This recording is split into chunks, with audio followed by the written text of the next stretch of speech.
சிவகங்கை தஞ்சாவூர் நெடுஞ்சாலையில் சோழபுரம் அருகே காவிரி கூட்டு குடிநீர் திட்டத்தின் பிரதான குழாயில் திடீர் உடைப்பு ஏற்பட்டதால் தண்ணீர் பீரிட்டு வெளியேறியது. இதனால் பல லட்சம் லிட்டர் குடிநீர் வீணாகி சாலையோரம் வெள்ளம் போல் பாய்ந்து வாகன ஓட்டிகள் சிரமத்திற்கு ஆளாகினர். இதனால் அடுத்தடுத்த கிராமங்களுக்கு குடிநீர் விநியோகம் பாதிக்கப்படும் அபாயம் இருப்பதால் உடைப்பை உடனடியாக சரி செய்ய வேண்டும் என்று பொதுமக்கள் கோரிக்கை விடுத்துள்ளனர்.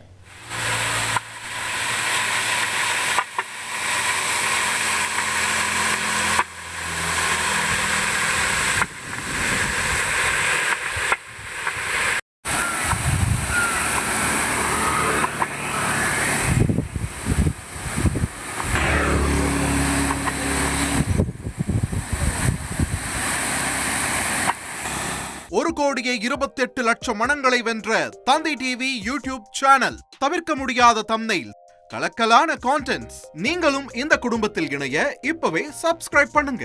அசுரபலம் கொண்ட எங்கள் டிஜிட்டல் கரங்களில் உங்கள் விளம்பரங்களை சேர்க்க வாட்ஸ்அப் பண்ணுங்க. 8939888838. Email advtthanditv@dttv.in.